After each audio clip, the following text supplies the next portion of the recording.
health for women means better health for everyone. Schedule a mammogram today. RWJ Barnabas Health and Rutgers Cancer Institute.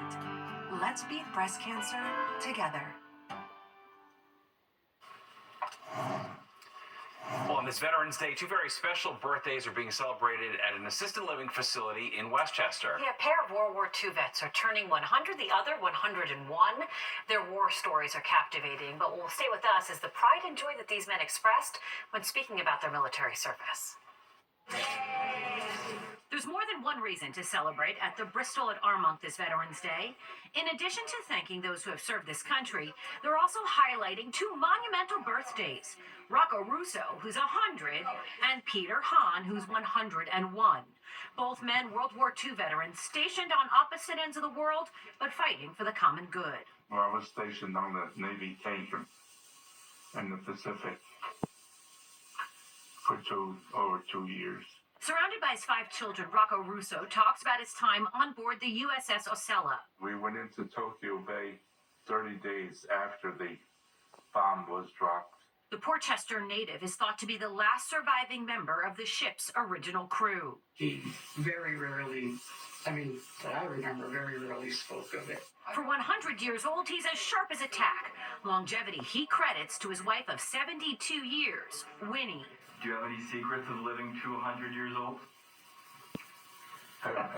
Yeah? How do you guys help each other? By having a fight once in a while. While Rocco was on the high seas, Peter Hahn was in the air. His mission, like many fighter pilots, escorting American bombers over Germany. By the time I got over there, even though I flew 27 missions, I believe, the German fighter force is pretty well shot to pieces. Peter flew a P-51 Mustang, one of the most sophisticated aircraft used during the war. When I think about the time I spent in the Army, it was absolutely wonderful. For the families of both men, their service and sacrifice is never far from mind. At 101, I have to believe he's one of the last standing World War II fighter pilots, and as such, I think of him literally as like a national treasure. They indeed both are, and it's important to remember that stories like Rocco's and Peter's, they're dwindling by the day. There are roughly 100,000 World War II vets still living, but apparently about 113 die each day. Yeah, we gotta have our time with them while we can for sure. Greatest generation. Well, 80,000 pounds of butter is recalled, even though it's perfectly fine to eat. It's because it lacks an important disclaimer about a common sense allergen in the product, dairy. And Nick is here with your forecast. Hey, Nick. Hi there, and you can start to see some chillier air moving into the northern plain states here. 40s, 50-degree weather, and I point that out because it's coming our way. I'll show you where our temperatures are headed over the next couple of days when the 10 O'Clock News comes right back. Brought to you by Bet365. Whatever the moment, it's never ordinary at Bet365. Well, Costco is saying, I can't believe it is butter. The company is recalling 80,000 pounds of butter because of a simple disclaimer that was left off the packaging. All right, Fox 5's Kendall Green shows us people are raising their eyebrows at this situation. Costco customers buying up butter are taking a second look into those shopping carts after a massive butter recall. Some water, some eggs. You got some butter in here too? Yeah, you don't see the butter? Where the butter? Right there. Next to the eggs. Look at that. Butter real quick. It has since been cleared from shelves, but the company behind the Costco branded butter recalled more than 79,000 pounds of butter last month because the packaging lacked an allergen disclaimer, sharing it contains milk. Now, customers we spoke with here at Costco are kind of scratching their head on this latest recall because, well, everyone knows that butter is made from milk. So why wouldn't there be milk in it? That doesn't make any sense. The recalled butter lists cream, but may be missing the contains milk statement, according to the FDA. So is the administration being a little too cautious on this one? Civil litigation lawyer Eric Faddis. In my personal opinion, yes. I don't think this is necessary. It seems pretty paternalistic to say, hey, I'm making sure everyone is protected who might be allergic to milk so that they don't buy butter, but arguably those folks should already know. Companies have to label food products that have specific ingredients that includes milk, eggs, fish, among others under the law, according to the FDA. Best buy dates on the recalled butter include February 22nd, 23rd, March 22nd, 23rd, and 29th of 2025. The company stated the butter they recalled all had 4-ounce sticks within it. But luckily, this shopper isn't too worried about it. Oh, it's not on the label. Yeah. Well, I never read the label. I just read when it says no salt. As long as it don't have salt in it, it's good for me. Kendall Green, Fox 5 News. Yeah, I'm with that lady. It's out of control for sure. Nikki, as long as they don't recall that Kirkland vodka, you're fine. Thank goodness. Oh my goodness. That would ruin my year. Good stuff. All right. Well, listen, our forecast is changing. In the sense of we're going to see temperatures going down a little bit over the next couple of days, back to where we should be. With a clear sky now, but you see earlier today we hit the 60s to even 70-degree weather in parts of the area. 68, 55.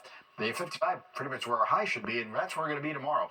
43, the average low, that's also where we're going to be here in a couple of days, even colder than that. 74, 24 in the record, sunrise 6:39, down 4:41. Clear now, we're at 59 with a westerly wind that's going to pick up in speed overnight, and particularly tomorrow. Pressure has risen a little bit, it's kind of leveled off now, humidity there at 49%.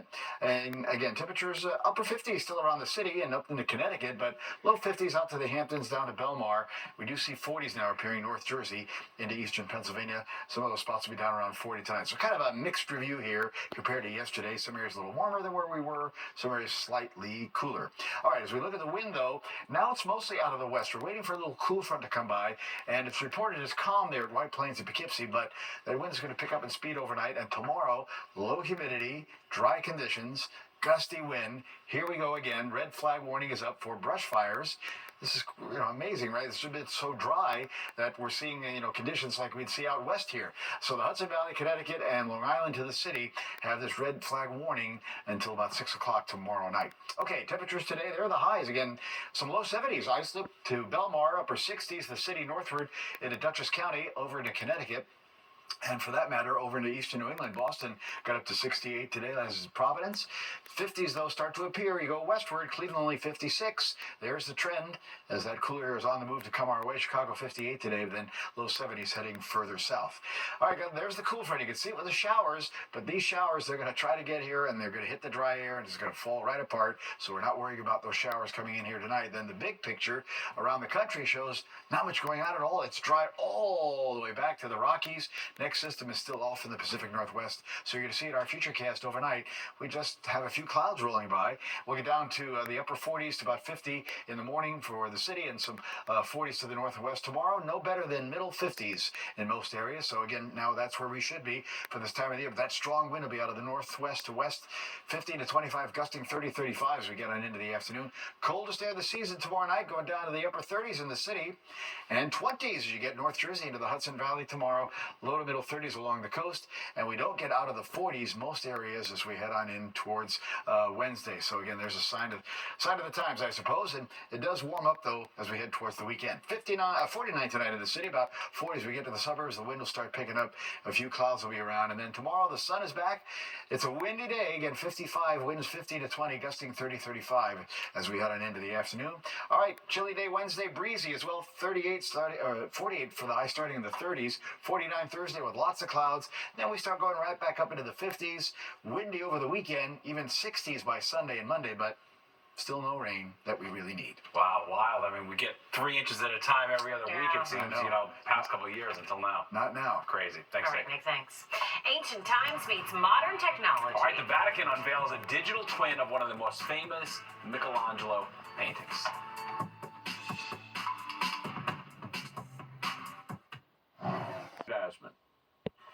The Vatican unveiling a digital twin of one of the most famous Michelangelo paintings.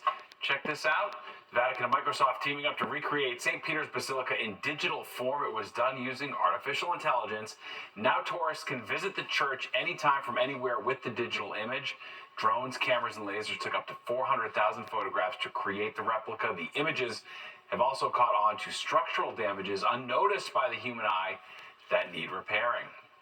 You knit together 400,000 photographs. It's like a giant quilt, with each photograph being a little different piece of fabric. You use AI. Pope Francis has previously urged for an ethical use of AI, calling for world leaders to sign an international treaty regulating it. Well, a study published in the Journal of Positive Psychology says that saying thank you to friends and family members can be beneficial for better relationships and mental health. The study shows that receiving appreciation for loved ones can improve satisfaction and even reduce stress. It also found levels of perceived gratitude remained similar for different types of families in different socioeconomic statuses. And there's more of the 10 o'clock news straight ahead. Yeah, but first, here's a look at what you can expect tomorrow on the roads and rails. A wild but adorable rescue in Russia. That's a lynx stuck on top of a power pole. Thankfully, the pole wasn't connected to electricity. Animal control officers were able to bring it down. Officials in the region believe the lynx was living at somebody's house and could have been forced up the pole by stray dogs. It's now safe and it's in quarantine at a wildlife center. Not the kind of thing that you get down there on your own. Yeah, pretty wild. All right, let's get one final check on the weather. And we're talking about the cool down tonight, Nick. Yes. Here, kitty, kitty, kitty, kitty, kitty, here, kitty. Ooh, big cat. Definitely cool down, but it's going to be even more noticeable tomorrow and on over the next couple of days. We're going down about 40 in the suburbs tonight. Coolest spots anyway. Upper 40s in the city and along the coast. A clear sky for the most part. A few clouds will be around. The wind's going to start picking up. It's going to get windy tomorrow, gusting 35 at times out of the northwest. So it's going to bring low humidity back. Potential for brush fires. Be careful. Not much above 50 northwest. Mid-50s in the city. Here comes a 7-day. Only 40s for highs Wednesday and Thursday. Coldest day of the season. Mid-30s at night. Still dry though. Back to the 50s end of the week. 60s by Sunday. And windy weather over the weekend. Very well. All right, thanks, Nick. All right, don't go anywhere. Good.